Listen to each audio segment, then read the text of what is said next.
Hello, this is Edwin Dearborn, another edition of Growth Driven. And if you're an artist and you don't want to buy into that, I got to starve to be an artist. Well, Leisa Collins here is to disabuse you of the fact that, yes, you actually can make a great living as an artist. Exactly.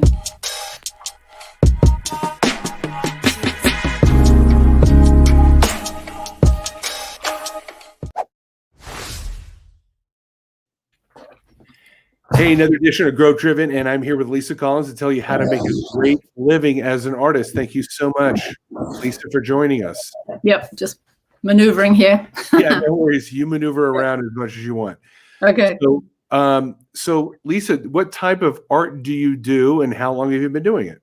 Okay. Well, I started my art career late, and compared to most people, I was in my early 50s. I've been doing it for 10 years. Nice. But I was absolutely determined to, I'd make a go of it, and this was going to be my living. So I do architectural art. I specialize in homes, historic building, but my passion has always been architecture. I love painting buildings, homes. So now I've sort of built it. It started pretty rough, but so now I get multiple commissions every week for architectural subjects. And yeah, and that's really what my business is based on. That's great. So that's a very interesting niche of art, which is architectural art. Yeah. What kind of drew you into that aspect of doing art?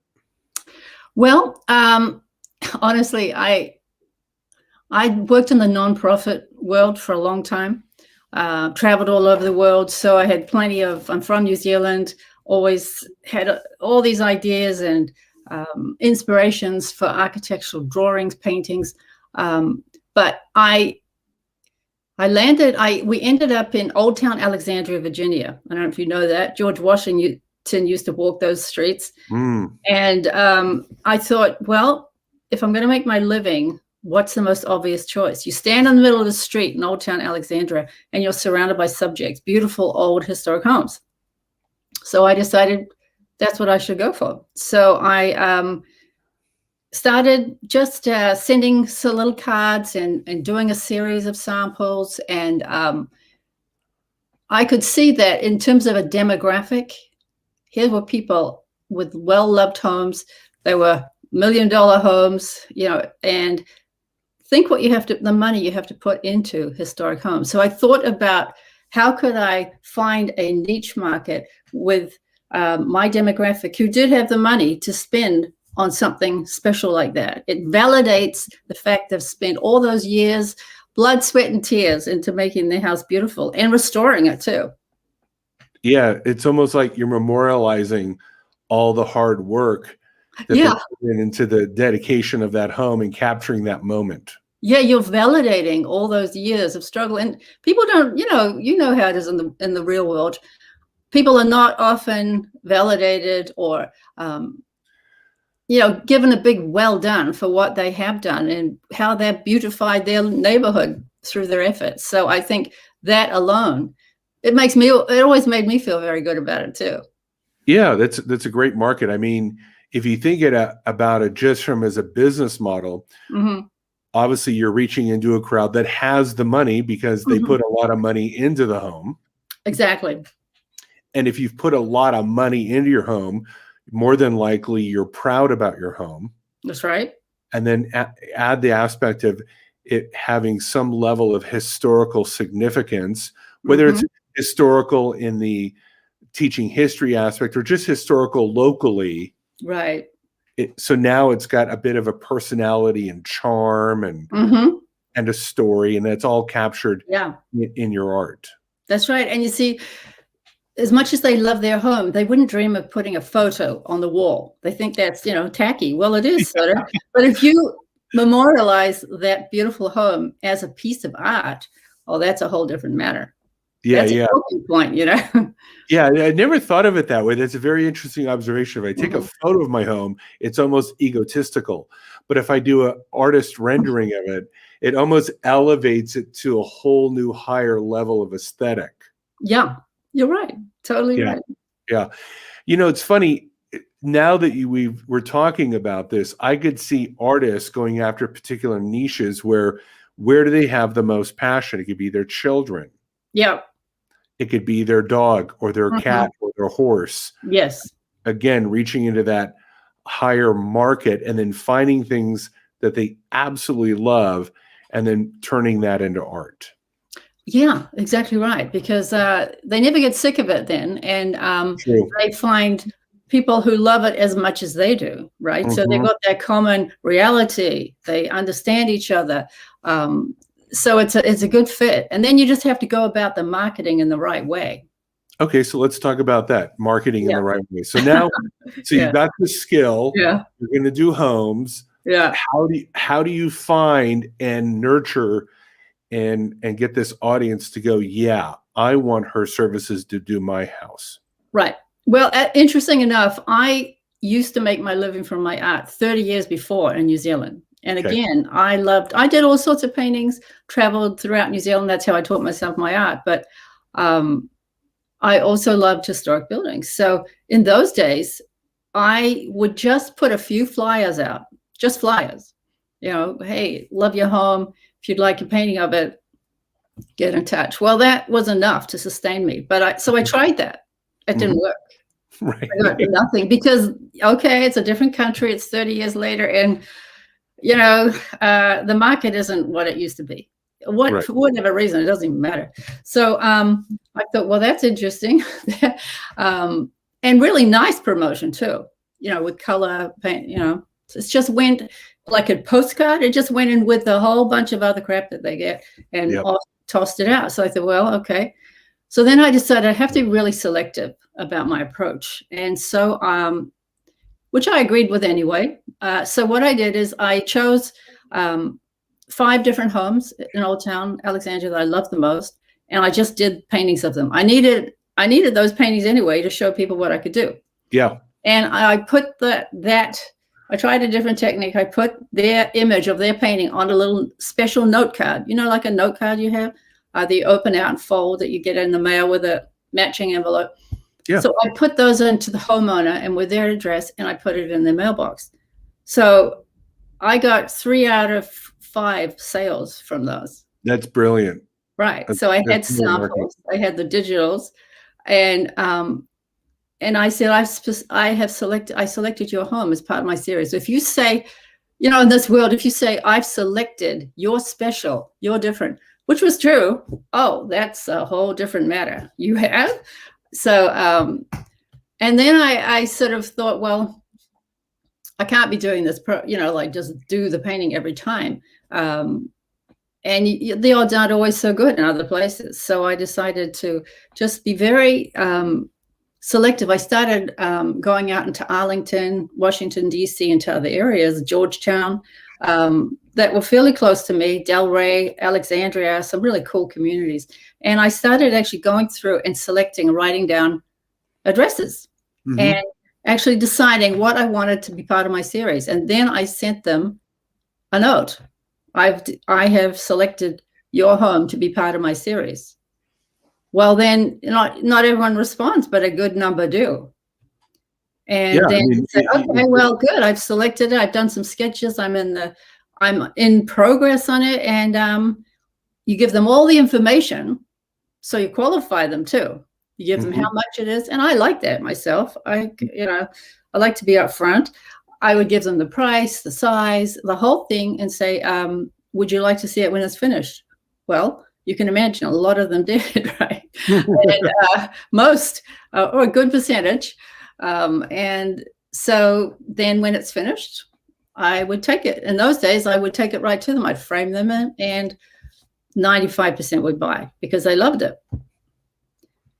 Well, it sounds like you've got a perfect business development model worked out for yourself. Well, that worked for about a year. You can imagine a year or maybe 2 as I expanded out. But I couldn't keep going, driving around, you know, like further and further out. And I also wanted to travel. I always had the goal of doing house portraits in all 50 states, right? That was always my goal. And eventually put a book together. So I wanted to be able to do my work wherever I went, so we worked out a way of when we traveled through all these cities, just collecting selected homes and then sending them wherever we were, sending them. And then, so that's how I developed the whole system. I eventually got paintings of all state and within all states across America and all these cities. And I have multiple series of paintings depicting multiple cities around the country too that I love. So then I get public relations. That's when my PR added in. Yeah. There you go. So that's how I've got these articles you see on my website. Some good ones. New York Times and key DC ones, Huffington Post. And so I'd get these articles showing my series. I'll put a blog post, the whole collection. I'd have an exhibition, invite everyone around, things like that.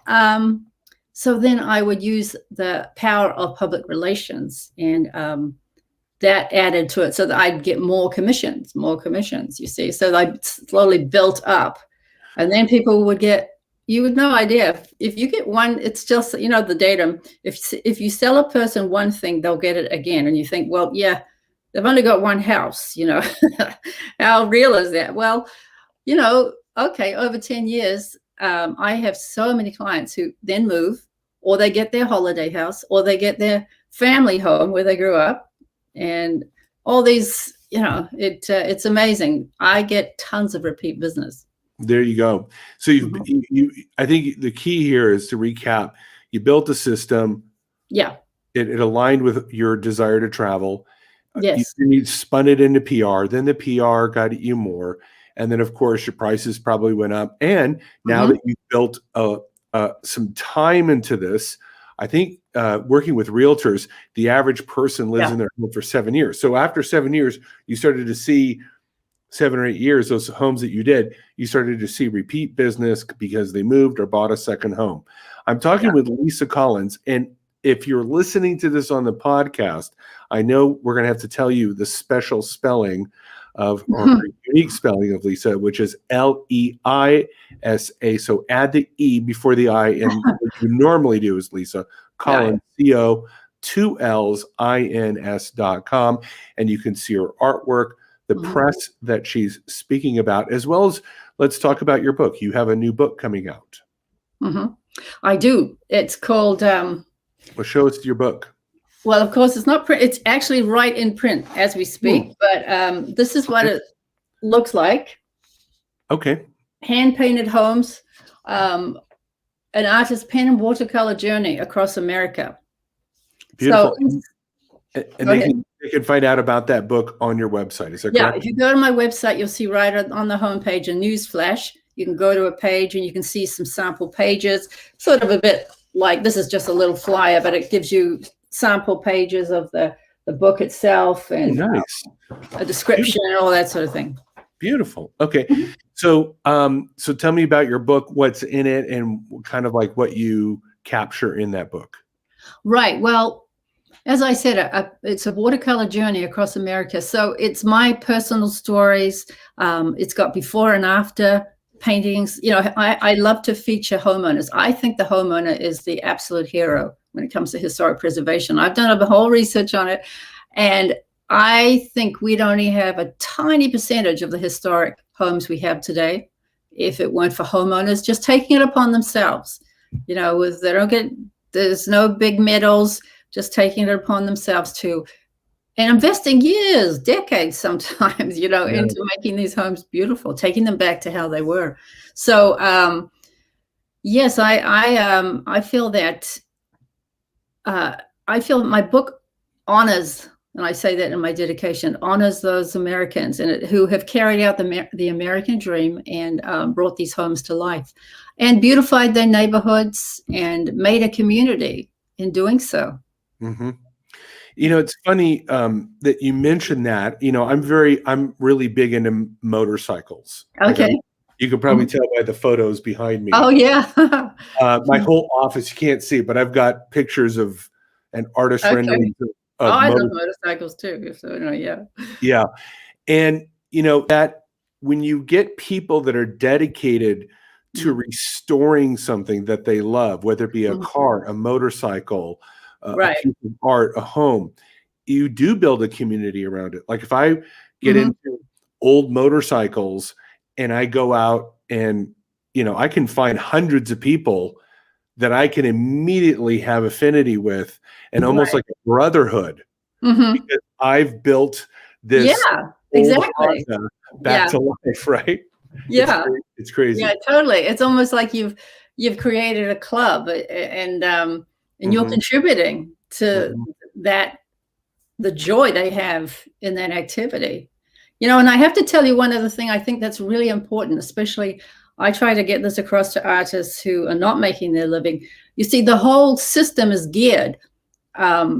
It's very much, if you look at cause, you can either be cause or you can be effect. Today in the art world, well, there's certain things you have to do. You should put your work and try to get recognized in competitions and get a blue ribbon and a red ribbon. And, but okay, so I know lots of friends of mine who have blue ribbons, red ribbons, all sorts of awards. So they're fantastic artists. They don't make a dime. They just can't make, I make a living, a low 6-figure income living comfortably for years. I can use that for a mortgage on a home. I can do, it's a stable. Well, the point is, so what I did is when I first got into it, I thought, well, I guess I should enter a couple of competitions. That's what you're supposed to do. And and then and go to these shows and with thousands of other people and hundreds of other vendors and artists. And, I didn't get much out of it at all. And I thought, I'm going to go another route. Instead of wanting recognition as an artist, that's what you have to get recognition, then you'll sell, right? And enough recognition, then you'll sell. How many decades that is, who knows? So I decided, I'm going to make my own award. I'm going to recognize and validate and people. So I created the Leisa Collins Historic Preservation Award. And the award is an original painting of the project. So I would choose these amazing people, these heroes. I call them my historic preservation heroes. And around the country, as I went, I'd have events, I'd make media that I'd nearly always have the mayor or the mayor's representative there, city officials, because here I was taking an example in their community, in their city. And so I took it, and sometimes I had to laugh one time. I was telling someone about the event coming up, and they said, well, who was Leisa Collins, and when did she die? Like, actually, she's still very alive. And they said, oh, really? Usually awards like that are only given when the person's dead, right? And then they name it in their honor. So I decided to take a different approach and be interested in others instead of always wanting to have others interested in my art and getting awards and recognition. I decided to just look out and recognize and be interested in other people and then shine the light on them. And it's an interesting exercise because it does come back to you, Absolutely. I think that's the core of why I have this show. While I do this show, and I'll do some by myself where I'll talk about whatever, content marketing, how to use social media. What I find to be of most interest and what other people find is if I interview other people and shine light on them and their expertise versus trying to go, hey, pay attention to me, the content creator, because I'm interesting versus I'm interested in the interesting person. Yeah, you're totally right. Absolutely right. And I'm thinking of doing a similar thing, like shining the light on other artists who've made it, who are successful and making their living. I think that's my key thing. I think why not? Great, you love art and you can do it for relaxation. You can do it just as a hobby. But if it's your passion, why not make your living from it? Yeah, I think there's a second book in you, and that is how to actually make a living as an artist. I think that, or at least have an online course and kind of break it down to, what is public relations, being interested, having a system, doing the art and putting the postcard. I think if you took your journey and documented that as a, here's my 8-module system. Yeah, that's true. And especially on the niche market, because People go for the little fish and the big, they don't get anywhere. You just got to really make, like if you even look at house portrait on my keywords, architectural art, watercolor painting of home, all these keywords, they're not large search for items.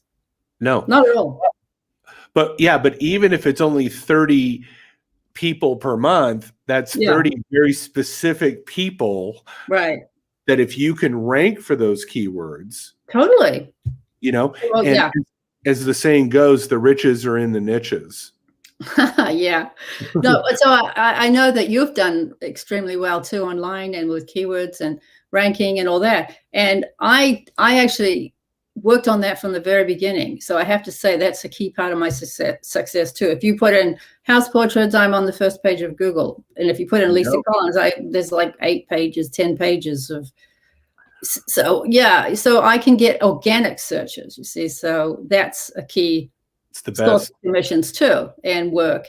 But one thing, Edwin, that you bring up about a book, on how to do that in a niche market. And the one area I never really felt I mastered, or I still haven't, but I'm working on it, is, my success has all been done like in the old-fashioned way. I have a Facebook page and I throw things up occasionally, and I have an Instagram, which but I'd never got anywhere with that. And then I decided what I need to do so I don't have to just do the original art every single week. That's a bit of a strain. I need to set up an art shop. So I actually found what I think is the best system out there, art storefronts, if anyone's listening.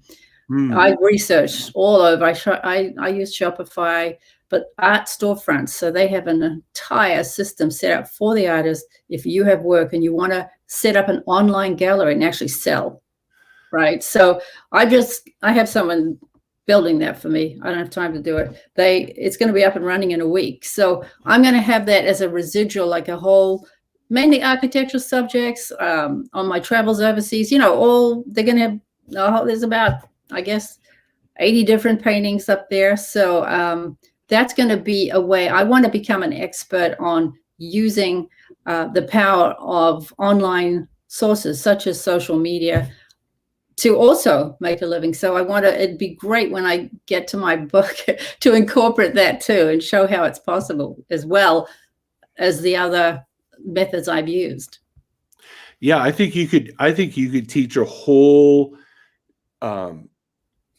new way of going about marketing the business. What I'm thinking here is, see, if I was an artist, I'm taking notes. This is great. Yeah, if I was an artist and I wanted to emulate your model, I'd be like going, oh, there's guys who have passion about their motorcycle. If I had a very expensive motorcycle that was famous for whatever reason, because of the era, the year, it was owned by James Dean, I don't know. I'd want that. I'd want that painting. I'd want that motorcycle memorialized as a painting. Right. Exactly. Or how about musicians? What about memorializing famous venues of music? Yeah. Troubadour. That's a great idea. You know what I mean? Endless ways, There's endless ways. Or animals. I could see military guys that have their military dogs, their service dogs. Yeah. Or police officers have their police dogs. I mean, you talk to a military guy or police guy about his animal. Yeah. Or horse owners that talk about their horse. I mean, that's right. You are so right. So there's so many different ways to find topics or issues of affinity that people have. They could take that niche market and go, I do historical cars and motorcycles. I do historical musical venues. Right. And they can turn that into a business exactly right. Yeah, that's a good idea, actually. Just take that avenue. I know someone who makes a killing by painting beautiful watercolor paintings of fish. Gorgeous. You know how beautiful when the light catches it. And all sorts of fish, and trout, and that's what he does. Yeah. And again, fishermen, because I think your point is well taken. There's a whole, you can get if you get a niche market, whereas these people like dog lovers, spaniel lovers, right? They love spaniels particularly, or particular show dogs. So, so but they're not going to go necessarily. They spend a lot of money on their show dogs, but they don't spend a lot of money and buy original art. They're not collectors. But now getting a painting of Lucy and Joe and their other spaniels, that's a whole different matter. They'll pay big bucks for that. Yeah, I did some marketing for veterinarians, and I found out why veterinarians make so much money, because pet owners love their animals more often than they do their own family members. Yeah, they will spend $5,000 to get the dog the surgery that it needs. They won't loan $5,000 to their son to move the car.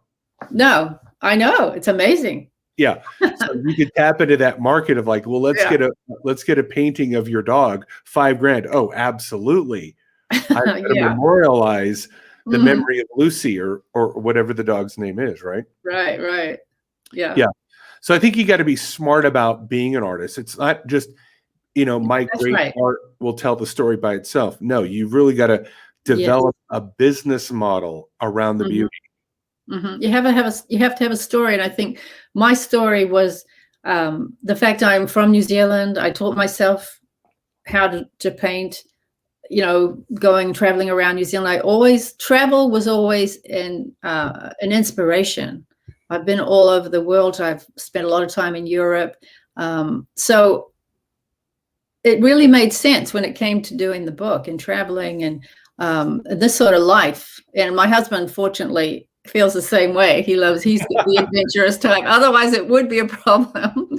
But we've just in the last 10 years, we've lived in all main areas of the United States. Like 5 different areas.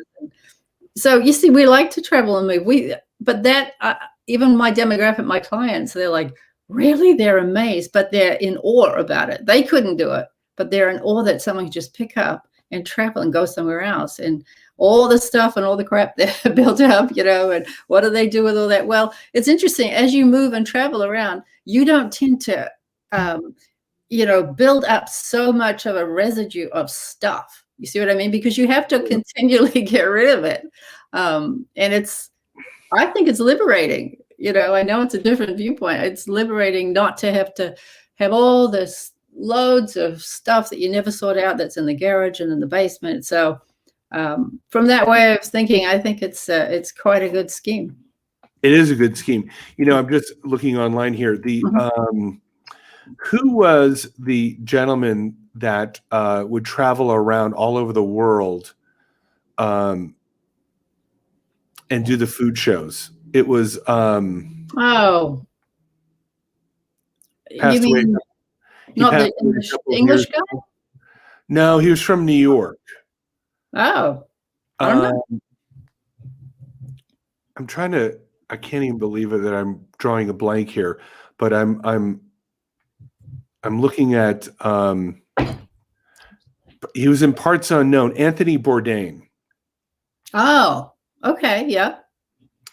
Anthony Bourdain, for me, was an inspiration of my original series that I did on YouTube, which I called Caffeinated Content. Okay. And, I saw that. Yeah. I would go to coffee shops and I would just throw up my phone and I would just start live streaming and talk about marketing or business. Well, in March, when COVID hit last year, the coffee shops were closed. Right. So that kind of killed my vibe on Caffeinated Content. And I was already kind of thinking about kind of rebranding the show and taking it to another level where I could interview people. And I thought, well, here's the perfect time. I'll end Caffeinated Content because I can't do it. Yeah. And I'll come up with something I can do from my home, hence what we're doing right now. And I rebranded as Growth Driven. But I've always wanted to go back and redo Caffeinated Content. I love that name. I love that name. Yeah. But I want to go on a motorcycle and go to all 50 states. Yeah. At the different coffee shops around the United States. Yeah. And it's kind of my Anthony Bourdain of, traveling around and doing content on the road. We'll have to get together on that because that is something my husband and I would do. That was part of the travel. We Oh, would check okay. out, and he's like a connoisseur. I mean, I like coffee, but he's so he would, do research, and we would go and visit the coffee shops in a Yeah. city, in an area, and then sometimes I've always wanted, and I started doing it, but sometimes they're actually really cool looking from the outside and even from the inside. I'd do a painting of the inside the cafe or just outside, or some people sitting, and I'd give it to the owners. And I thought, wouldn't it be cool to do a whole series across America of coffee shops and sort of review them and wouldn't that be cool? That's sort of like your caffeinated coffee idea. Do it from there, and then little sketches. Like in my book, when I travel, I keep like an art book, a travel log, and I have sketches and watercolors of places along the way. So I incorporate those into my book, right? Yeah. It'd be interesting to know, here's the artwork of the coffee shop, and here's some people that we interviewed in the coffee shop. Yeah. Right. Stories. Yeah. Why are you here? And, you get some amazing stories, just like I got amazing stories about homes, about their history and about what happened. And so I incorporate those, and, because people love stories, and I love stories. Every old home has a story. So, people love stories. Yeah, that's a great idea. I love that idea. Yeah, thanks. So, okay. So tell me, what are some future plans that you have, Leisa? Well, like I mentioned, I've got this art store, my online art store, which is going to be up and running in a week. And that's really LeisaCollins.com? Will that be at LeisaCollins.com? Yeah. Mm-hmm. Yeah, it'll all be incorporated on my main website. I have other book plans, as you said. I really, in a book course, just a course on how to create a niche market, make your living, a good living, something you can hold on to. It can be just as, and work for yourself at the same time, travel and have fun. So there's that. And then the other plan is I want to, I've been researching some of the most amazing buildings that have been torn down over the years. I'm doing a series of paintings of those buildings, even train stations and churches, and just the most incredible Victorian, Gothic, neoclassical buildings just in this country that have just been wiped off the face of the earth. So I think that would be really cool, because I think it would really shine the spotlight on the need for historic preservation. Because even today, hundreds of buildings every day are being torn down. That's just the statistic on it. So I don't think we want to keep doing that. No, we don't. Well, great. I appreciate the fact that you were on the show. I loved being here. Yeah. You're a great guest. And if you're tuning in now or later or a month from now, you're finding this on YouTube, or a year from now, or on the podcast, go to Leisa Collins. That's LeisaCollins.com. And you can find out about her book and about her art and all the other stuff that's going to be happening in the future. Leisa, thank you so much for being a guest here on Growth Driven. We'll have to catch up maybe in 6 months or a year from now. Yeah, love to find out what has been developing. And if you're watching Growth Driven as part of my audience, I appreciate the heck out of you. You being here, spending your valuable time with me and with my guests means so much to me. Like and share these videos and these podcasts if you feel so inspired to do so. And we will see you again soon here on Growth Driven with more exciting information, insights, and guests. Thank you very much.